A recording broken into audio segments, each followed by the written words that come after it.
Doctor Mohammad Yunus বাংলাদেশের একমাত্র Nobel বিজয়ী অর্থনীতিবিদ। তিনি একাধারে ব্যাংকার, অর্থনীতিবিদ, সুশীল সমাজের নেতা, অধ্যাপক এবং গ্রামীণ ব্যাংকের প্রতিষ্ঠাতা। বর্তমানে বাংলাদেশের অন্তর্বর্তীকালীন সরকারের প্রধান উপদেষ্টা হিসাবে বৈষম্য বিরোধী ছাত্রদের পছন্দ তিনি। আজকের এই ভিডিওতে চলুন দেখে নেওয়া যাক ডক্টর মোহাম্মদ ইউনূসের বর্ণাঢ্য জীবন। মোহাম্মদ ইউনূস 1940 সালের 28 জুন বেঙ্গল প্রেসিডেন্সির বর্তমানে যেটা চট্টগ্রাম জেলার হাটহাজারীর একটি সম্ভ্রান্ত মুসলিম পরিবারে জন্মগ্রহণ করেন। তার পিতা হাজী দুলা মিয়া সওদাগর একজন জৌহরী ছিলেন এবং মা সুফিয়া খাতুন। তিনি সুফিয়া খাতুন এবং দুলা মিয়া দম্পতির তৃতীয় সন্তান। মোহাম্মদ ইউনূস তার প্রাথমিক শিক্ষা জীবন শুরু করেন তার গ্রামে অবস্থিত লামাবাজার প্রাথমিক বিদ্যালয় থেকে। পরবর্তীতে তিনি চট্টগ্রাম কলেজিয়েট স্কুল থেকে কৃতিত্বের সঙ্গে ম্যাট্রিকুলেশন পরীক্ষায় উত্তীর্ণ হন। সে সময় তিনি 39,000 পরীক্ষার্থীর মধ্যে 16তম স্থান অধিকার করেন। পরবর্তীতে তিনি চট্টগ্রাম কলেজ হতে উচ্চ মাধ্যমিক এবং ঢাকা বিশ্ববিদ্যালয় হতে অর্থনীতির উপরে 1960 সালে বিএ এবং 1961 সালে এমএ সম্পন্ন করেন। স্নাতক শেষ করার পর মোহাম্মদ ইউনূস 1961 সালে চট্টগ্রাম কলেজের অর্থনীতির প্রভাষক হিসাবে নিযুক্ত হন। 1965 সালে তিনি মার্কিন যুক্তরাষ্ট্রে পড়ার জন্য ফুলব্রাইট বৃত্তি পান। তিনি 1971 সালে Vanderbilt University graduate program in economic development সংক্ষেপে জিপিইডি থেকে অর্থনীতিতে পিএইচডি ডিগ্রি অর্জন করেন।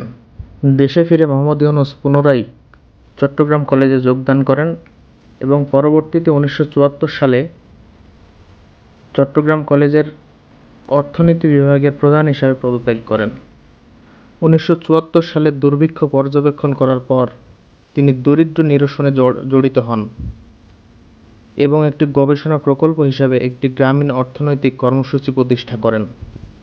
1976 সালে চট্টগ্রাম বিশ্ববিদ্যালয়ের কাছে জোগড়া গ্রামে সবচেয়ে দরিদ্র পরিবারটি পরিদর্শনের সময় ইউনূস আবিষ্কার করেছিলেন যে খুব ছোট ঋণ একজন দরিদ্র ব্যক্তির জন্য অসামঞ্জস্যপূর্ণ পার্থক্য করতে পারে।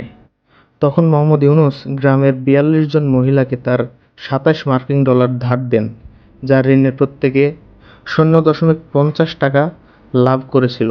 সুতরাং ইউনূসকে ক্ষুদ্র ঋণের ধারণার কৃতিত্ব দেওয়া হয় এবং মোহাম্মদ ইউনূস 1976 সালে গ্রামীণ ব্যাংক প্রতিষ্ঠা করেন।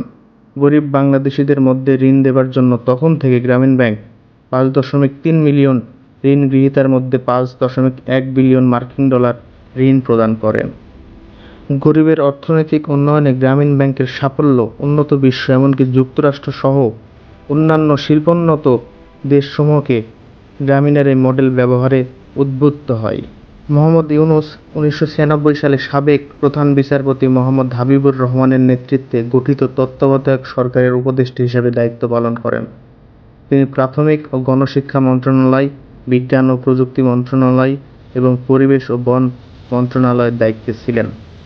মোহাম্মদ ইউনূস এবং তার প্রতিষ্ঠিত গ্রামীণ ব্যাংক যৌথভাবে 2006 সালে নোবেল শান্তি পুরস্কার লাভ করেন।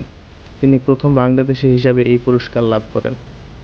নোবেল পুরস্কার ছাড়াও 1978 সাল থেকে 2024 সাল পর্যন্ত ডাক্তার মোহাম্মদ ইউনূস জাতীয় ও আন্তর্জাতিক প্রায় 145টি পুরস্কার অর্জন করেছেন। 2024 সালের 1 জানুয়ারি শ্রম আদালতে মোহাম্মদ ইউনূসের বিরুদ্ধে শ্রম আইন লঙ্ঘনের অভিযোগ প্রমাণিত হওয়ায় তাকে মোট 30,000 টাকা অর্থদণ্ড এবং 6 মাসের বিনাশ্রম কারাদণ্ড প্রদান করে আদালত। আদালতের রায়ের প্রতিক্রিয়ায় ডক্টর মোহাম্মদ ইউনূস বলেন, যে দোষ আমি করি নাই সেই দোষের উপর শাস্তি পেলাম। এটা আমাদের কপালে ছিল, জাতির কপালে ছিল, আমরা সেটা বহন করলাম। বর্তমানে মামলাটি থেকে ডক্টর ইউনূস জামিনে আছেন। আশা করি খুব দ্রুতই মামলাটি নিষ্পত্তি হয়ে যাবে। আমরা তার ভবিষ্যৎ জীবনের জন্য শুভকামনা এবং তার সুস্বাস্থ্য কামনা করি।